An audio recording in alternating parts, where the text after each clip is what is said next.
হামজা চৌধুরী, তিনি আমাদের Lionel Messi, তিনি আমাদের ক্রিশ্চিয়ানো রোনালদো, তিনি আমাদের জিনেদিন জিদান। একটা কথা, মেসি যখন বার্সেলোনাতে খেলতো খুব প্রচলিত ছিল যে ফুটবলটা বার্সেলোনাই খেলে, বাকিরা সবাই কুতকুত খেলে। হামজা চৌধুরী ফুটবলটা খেলেন, আর বাংলাদেশ টিমের বাকি যে 10 জন আছে এদের সবাই না বেশিরভাগ ইদার কুতকুত খেলে, নয় ডাংগুটি খেলে, নয় সিন্ডিকেটের কারণে আসলে জায়গা পায়। দর্শক গ্যালারি থেকে বলছে 1 2 3 4 সিন্ডিকেটের ড্যাশ ড্যাশ মার। কেন বলছে? এই আলোচনাটা করাটা জরুরি, অন্তত এই ম্যাচের প্রেক্ষাপটে। ফার্স্ট, হামজা চৌধুরী, আপনি বাংলাদেশের কোন পেনাল্টি টেকারকে কবে একটা প্যানেনকা মারতে দেখেছেন? আপনি বাংলাদেশের কোন স্ট্রাইকারকে, কোন ডিফেন্ডারকে, কোন ফরওয়ার্ডকে, কোন উইঙ্গারকে একটা ওভারহেড কিকে বা একটা বাইসাইকেল কিকে কিংবা একটা ব্যাক ভলিতে গোল করতে দেখেছেন? হামজার ফার্স্ট গোল আপনার অনেক দিন মনে থাকবে। হামজার ফার্স্ট গোল নেপালের বিপক্ষে আপনি সবশেষ কবে দেখেছেন বাংলাদেশের কোনো প্লেয়ারের কাছ থেকে, বা আদৌ দেখেছেন কি আপনি মনে করতে পারবেন না।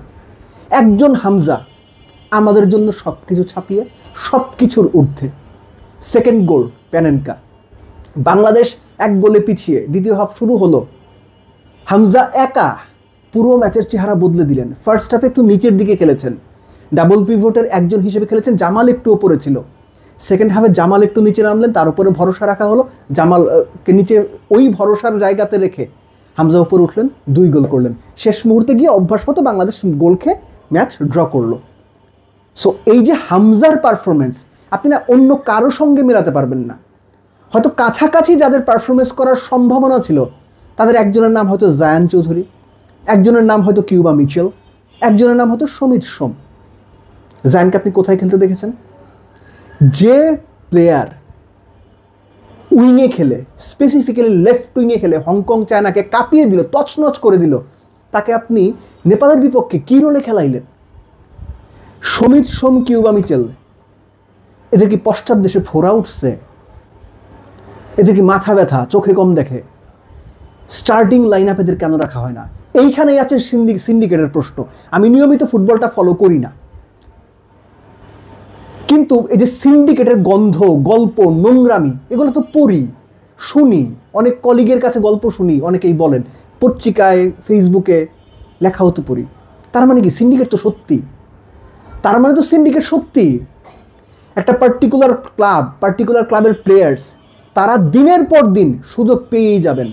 কিউবা মিচেলরা বসে থাকবেন, সমিত সোমরা বসে থাকবেন, আর এই যে ঘটনাগুলো ঘটবে হামজা চৌধুরী দেখছেন, দেখবেন।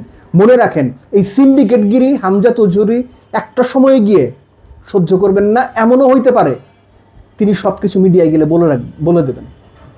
সিরিয়াসলি বলতেছি, আমি মিডিয়ায় গিয়ে সব কিছু বলে দেবেন, অথবা ক্ষোভে দুঃখে আর এখানে খেলতে চাইবেন না। আমি কথাটা এই জন্য বললাম, আপনাদের কাছে অমুক প্লেয়ার, অমুক কর্মকর্তা, অমুক ক্লাব, দর্শক যে বলতেছিল ওই যে দর্শক গ্যালারিতে 1 2 3 4 সিন্ডিকেটের ড্যাশ ড্যাশ মার, আপনারা অনেকে ওই সিন্ডিকেটের পদলেহন করতেছেন।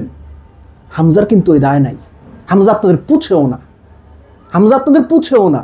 সো হামজা, সমিত সোম, জায়ান, কিউবা মিচেলরা যে আবেগ, যে ভালোবাসা, যেটার কারণে বাংলাদেশে আসছে, তাদেরকে ওই স্পেসটুকু দেন। এই যে জাকের আলী, এই যে তাওহিদ হৃদয়, সালাউদ্দিনের সিন্ডিকেট বাংলাদেশ ক্রিকেটের ড্রেসিং রুমটাকে কিন্তু বিষাক্ত করে দিছে। দলের পারফরমেন্স দেখলে টের পাইতেন বা পাচ্ছেন আপনারা। ফুটবলটারে ওরকম করেন না। হামজার নেপালের এগেনস্টে যে পারফরমেন্স, এই পারফরমেন্সের পরেও যদি আপনাদের মনে হয় যে হামজা শুধুমাত্র জাতীয় দলের জার্সির জন্য খেলতে আসছে, আপনারা ভুল করতেছেন। হামজা খেলাটাকে ভালোবাসে, বাংলাদেশের হয়ে খেলতে ভালোবাসে, বাকিরা ওই কারণেই আসছে।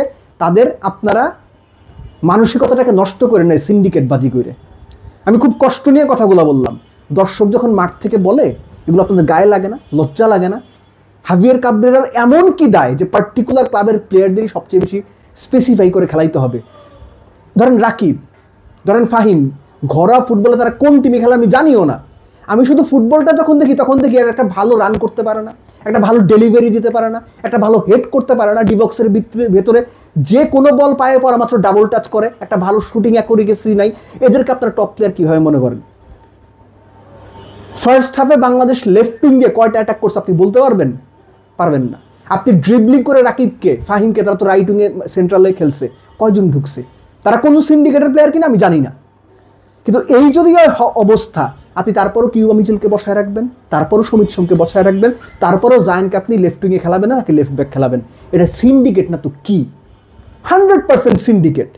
এবং এই সিন্ডিকেট ক্রিকেটের মতো বাংলাদেশ ফুটবলের ড্রেসিং রুমটাকেও, হামজাদেরকে একটা সময়ে গিয়ে বিষাক্ত করে দেবে, মানসিকতা বিষাক্ত করে দেবে। এবং ওই বিষাক্ত মানসিকতার ফল এই যে ফুটবলের মধ্যে যে জোয়ারটা শুরু হয়েছে, ওই ড্রেসিং রুমের সিন্ডিকেটের যে বিষাক্ত মানসিকতা ছড়াবে, সেটা ফুটবলের জোয়ারে ভাটার টান এনে দিতে খুব একটা সময় লাগবে না। মনে রাখেন, বাংলাদেশের মানুষ খুব ভালো জানে কখন বুকে আগলে ধরতে হয়, কখন লাথি দিয়ে দূরে সরাইতে হয়। So be careful everyone.